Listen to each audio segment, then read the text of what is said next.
Salam sejahtera Malaysia, denyut nadi suara rakyat bergema di channel ini. Jangan lupa tekan butang subscribe, like dan share. Malaysia kita punya, cintai Malaysiaku, kita jaga kita.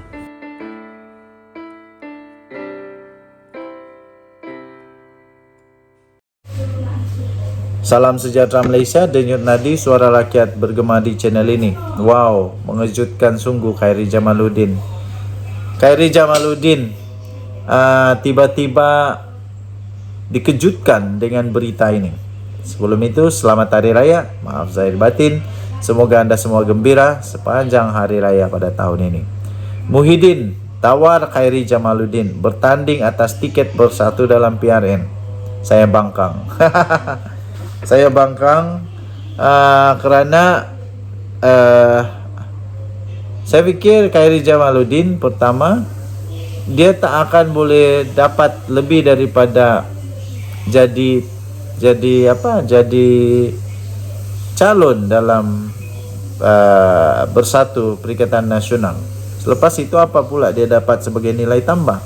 Pertama, kedua, apa nilai tambah yang dapat dibawa oleh Khairi Jamaluddin untuk Perikatan Nasional selain daripada dia boleh jadi calon untuk PRN? Presiden Bersatu Muhyiddin Yassin menawarkan Khairi Jamaluddin untuk bertanding pada pilihan raya negeri PRN akan datang dengan syarat bekas pemimpin UMNO itu menyertai Bersatu. Wow. Boleh menang kah Khairi Jamaluddin? Masalah dia boleh menang kah? Ketua Penerangan Bersatu iaitu Razali Idris berkata, tawaran itu dibuat ketika Khairi berkunjung ke rumah Muhyiddin selepas dipecat daripada UMNO. Dalam pertemuan itu, Muhyiddin menawarkan kepada Khairi Jamaluddin untuk bertanding atas tiket Bersatu dalam PRN jika beliau masih berminat dalam politik. Bagaimanapun, terdapat beberapa syarat yang telah ditetapkan, iaitu antaranya beliau perlu untuk menghantar borang sebagai ahli Bersatu terlebih dahulu, dan kerusi yang ditandinginya pula akan ditentukan oleh pucuk pimpinan Perikatan Nasional PN. Katanya yang dipetik oleh utusan Malaysia pada hari ini. Khairi Jamaluddin yang adalah bekas Menteri Kesihatan masih belum menjawab tawaran daripada Tan Sri Muhyiddin Yassin itu dan telah meminta sedikit masa untuk membuat keputusan tambahnya lagi. Razali yang juga pengerusi Bersatu Terengganu berkata dia secara pribadi mengalu-alukan dan terbuka untuk menerima Khairi Jamaluddin sebagai ahli Bersatu berdasarkan kepada reputasi bekas menteri itu dalam politik. Katanya, bagaimanapun KJ perlu akur dengan keputusan parti untuk meletakkan beliau di mana-mana sahaja, sama ada di Selangor ataupun di Negeri Sembilan, katanya.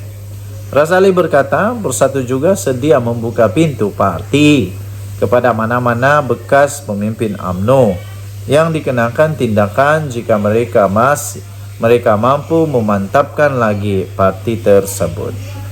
Katanya, seperti kita sedia maklum, ramai pemimpin UMNO yang dikenakan tindakan dipecat keahlian daripada parti berkenaan. Katanya lagi, jadi mereka mampu memantapkan lagi Bersatu. Tiada salahnya untuk mereka sertai, katanya lagi. Pada 28 Januari lalu, MKT UMNO yang dipengerusikan sendiri oleh Presiden Parti itu Zahid Hamidi telah memecat 44 orang ahli, termasuklah Khairi Jamaluddin dan bekas pengurusi UMNO Selangor Noh Omar. Sebilangan pemimpin UMNO lain turut dikenakan hukuman penggantungan selama 6 tahun. Tiada alasan diberikan untuk tindakan itu. Denyut nadi suara rakyat bergema di channel ini. Jangan lupa untuk tekan butang subscribe, like dan share. Malaysia kita punya, cintai Malaysiaku, kita jaga kita. Selamat Hari Raya. Bye-bye. Salam sejahtera Malaysia, denyut nadi suara rakyat bergema di channel ini. Wow. Ahmad Maslan tiba-tiba membuat pendedahan 11 bilion wang. Hui, banyaknya. Ini ada orang nanti akan terkejut. Hui. Tapi sebelum itu saya ingin ucapkan bilion terima kasih kepada anda semua yang sudah menekan butang subscribe, like dan share. Kepada yang sudah join member, terima kasih diucapkan. Kepada yang belum subscribe, tekanlah butang subscribe. Yang ingin join member, anda special di channel ini. Kita akan berikan anda banyak kelebihan sekiranya anda menjadi member dalam channel ini. Ahmad Maslan banyak berdiam diri, tapi akhirnya pada masa-masa tertentu beliau akan muncul juga. Kali ini beliau muncul dengan pendedahan sebanyak 11 bilion ringgit Malaysia. Banyaknya wang 11 bilion ini. Apa terjadi dengan 11 bilion ini? Kalau 11 bilion ini dapat digunakan fully utilized untuk membantu negara Malaysia atau keluarga atau pribadi, ini memang hebat ini. Tapi malangnya Ahmad Maslan telah mendedahkan bahawa ada 11 bilion wang, 11 bilion ringgit Malaysia wang tidak dituntut. Dan ini sebab Ahmad Maslan mendedahkan punca mengapa 11 bilion ini tak dituntut. Ahmad Maslan mendedahkan punca kenapa 11 bilion wang tak dituntut. Timbalan Menteri Keuangan Datuk Seri Ahmad Maslan berkongsi bahawa terdapat kira-kira 11 bilion wang tak dituntut atau dikenali sebagai WTD milik orang ramai setakat Mac tahun ini. Menurut Bernama, beliau berkata jumlah itu adalah daripada 14.1 bilion yang telah diterima oleh Jabatan Akaunten Negara JANM daripada syarikat atau firma sejak 1977 hingga bulan lepas mengikut Seksyen 8 Akta Tidak Dituntut Akta 370. Tambahnya daripada jumlah itu kira-kira 3.2 bilion seperti dalam akaun simpanan, insurans dan deposit telah dipulangkan kepada pemilik masing-masing. Ahmad menjelaskan bahawa sebahagian besar daripada 11 bilion ringgit dalam WTD itu telah dilaburkan oleh kerajaan dalam simpanan tetap mengikut Akta Tata Cara Kewangan 1957 dan mengambil faedah yang diperolehi diambil kira dalam akaun hasil disatukan. Daripada simpanan tetap itu kita mendapat faedah 250 juta dan wang itu kita gunakan untuk rakyat, katanya kepada Bernama.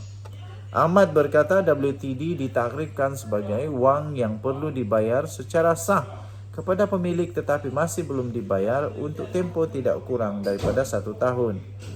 Nombor 2, wang dalam kredit akaun yang tidak dikendalikan dalam apa cara sekalipun oleh pemilik untuk tempoh tidak kurang daripada 7 tahun. Nombor 3, wang untuk kredit akaun dagangan yang kekal tidak aktif untuk tempoh tidak kurang daripada 2 tahun. Menurut ahli Parlimen MP Pontian itu, pemilik wang tidak dituntut itu boleh menuntut wang mereka. Mereka boleh sama ada mengemukakan permohonan melalui portal eGUMIS di kaunti JANM di seluruh negara atau dengan menghantar mail terus ke pejabat WTD Putrajaya. Menurut Bernama, beliau berkata portal eGUMIS yang dilancarkan pada 2020 itu menerima kira-kira 17.2 juta pengunjung bulan lalu dengan jumlah pengguna berdaftar mencecah 4.4 juta. Denyut Dadi, suara rakyat bergema di channel ini. Harap-harap selepas ini jangan ada lagi yang lalai, yang cuai sehingga wang tak dituntut menjadi semakin banyak. Kita jumpa lagi. Bye-bye.